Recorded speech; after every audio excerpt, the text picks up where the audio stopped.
Donc, nous avons appris cet après-midi qu'il y avait une accélération dans le vote de la loi. Il y a des gens, manifestement, qui souhaitent que ça aille très vite. C'est étonnant, mais ils tentent d'aller très vite. Donc, nous avions lu sur le site du Sénat que le vote final aurait lieu demain ou samedi. Et tout d'un coup, précipitation, branle-bas de combat, ça va être cette nuit. Donc, dans ces conditions, nous avons convoqué pour vous dire à quel point nous trouvons que cette précipitation est de mauvais augure. Car depuis le début, nous voyons la qualité des débats au Sénat, nous voyons que nous sommes sur les vrais sujets, le sujet étant la filiation et l'ouverture de droits procréatifs, s'il vous plaît, de droits procréatifs artificiels, et que tout d'un coup, eh bien, ça passerait très vite. Nous nous sommes déjà aperçus que l'article 1, article symbolique s'il en est du verso de mariage, avait été volé, oui, un peu volé aussi. Volé pourquoi? Parce que le scrutin se fait en scrutin public. Un seul des sénateurs vote pour tout le groupe. Donc d'une certaine façon, c'est une sorte de vote bloqué. Et donc, les personnes qui avaient en conscience exprimé leur opposition, notamment à gauche, n'avaient pas pu voter contre. C'est notamment le cas du sénateur Paulinet. Bon, là, ça pose un problème de démocratie déjà. En l'occurrence, là, pour le vote de fin, le vote solennel, il n'y aura pas de solennité. Il y aura aussi, a priori, un vote public. Donc, chacun devra être dans une dynamique de groupe. Mais nous comptons aujourd'hui sur la conscience, et nous venons vous le dire ce soir, messieurs et mesdames les sénateurs, sur la conscience de chacun des sénateurs de prendre ses responsabilités. Nous avons passé du temps auprès des sénateurs pour connaître leur vote. Nous le connaissons pour la plupart d'entre eux. Sachez qu'aujourd'hui nous sommes à 7 voix d'écart. 7 voix d'écart avec, est-ce que tu as le papier? J'ai donc les papiers. Ah, il y a un papier dans le casque sur lequel il y a des enseignements très importants que nous voulons vous donner ce soir. Sur ces 7 voix d'écart, il y en a 4 qui sont affectés à l'UMP qui va voter pour. Oui. Donc, il y a une responsabilité de l'UMP qui est très grande. Il y a 3 PS qui vont voter contre. Donc, le scrutin va se tenir entre ces voix-là et entre ces personnes-là qui peuvent faire basculer le vote au Sénat. Vous imaginez de l'importance qu'aurait le rejet de ce texte au Sénat, sachant que, comme nous l'avons annoncé hier, nous ferons et nous appelons à une nouvelle très grande manifestation au mois de mai, le 26 mai exactement, pour que le président de la République entende les Français. Mais si les sénateurs ont déjà rejeté, imaginez à quel point politiquement le président pourra encore mieux et sans dommage pour sa majorité, faire droit à la demande des Français, qui sont à plus de 58% maintenant contre cette loi qui ouvre l'adoption à des personnes de même sexe.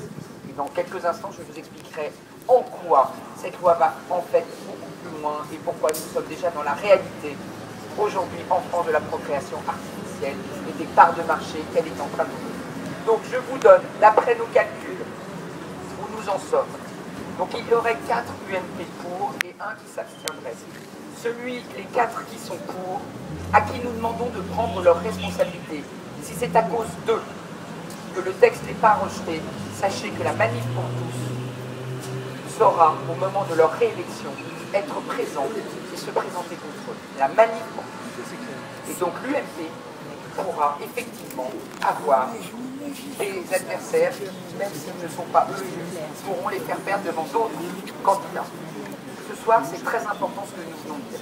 Il s'agit de Christian Cointat, d'Alain Milon, de Fabienne Keller et de Jacqueline Farérol. Ces 4 UMP ont une responsabilité majeure, sachant qu'il peut y avoir des abstentionnistes cette nuit qui peuvent aussi se déterminer contre. Et il y aura les pour, et aussi nous verrons aussi le Parti Socialiste a laissé les socialistes, les sénateurs qui se sont depuis longtemps déjà déclarés contre le projet. Il s'agit donc de Roland Povinelli, Jacques Cornano et Jacques Gillot. Mais nous savons aussi qu'il y a peut-être un ou deux. Ça va se jouer à très peu. Et c'est parce que ça va se jouer à très peu que c'est très important. Enfin, au RDS, il y aura aussi, RDSE, pardon, c'est sur les radicaux de gauche, je crois, si je peux me confirmer. RDSE, est-ce qu'Arnaud, ben voilà, Arnaud qui vient nous commenter des chiffres, c'est ce jeune homme qui vient de faire tout ce travail. Donc je te laisse l'affiner. RDSE, ce sont les radicaux de gauche, et normalement c'est la majorité de gauche. Voilà, tout à fait. Donc là, il y a la majorité du groupe, 13 qui vont voter contre. On en a un qui s'est Pierre Barbier et deux abstentionnistes déclarés qui sont Pierrick Colomba et Jean-Pierre Chevènement. Donc eux aussi, il y a un coup à jouer avec eux. Voilà, et les non-inscrits votent contre. Il avait manqué une fois sur l'article 1, mais là, les non-inscrits vont revoter contre. Donc effectivement, il est très important ce soir que les débats se terminent tout à fait. Paco, c'est gentil, parce que je vois qu'il y a... Voilà. Enfin, nous avons des abstentionnistes à l'UMP. Il s'agit de Yann Gaillard et de Roger Carucci. Nous appelons aussi ces sénateurs. Quel que soit aujourd'hui,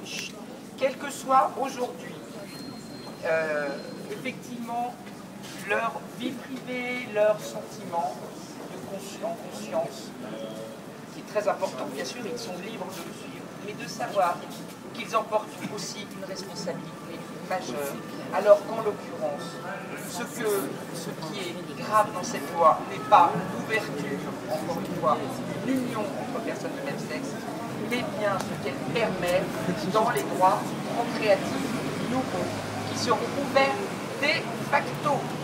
De facto, il y a PMA, GPA avec vente de sperme, d'ovocytes, d'embryons.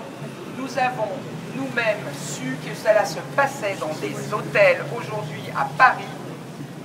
Pas plus tard qu'hier, c'est dans le Figaro d'aujourd'hui dont on va vous lire l'article. C'est-à-dire que les cliniques de procréation, ce qu'ils appellent les cliniques de fertilité, qui offrent aux personnes les moyens qui sont aujourd'hui légaux en France de faire des enfants sans rapport sexuel, eh bien, sont en train de prospecter parce que pour eux, c'est déjà fait. C'est comme le Larousse change déjà la définition du mariage alors que la loi n'est pas votée. C'est très grave. Le marché de la vente des êtres humains est ouvert. Avec cette loi, c'est ce que nous venons dénoncer très fermement et solennellement et mettre les sénateurs devant leurs responsabilités. Voilà, je passe la parole à mes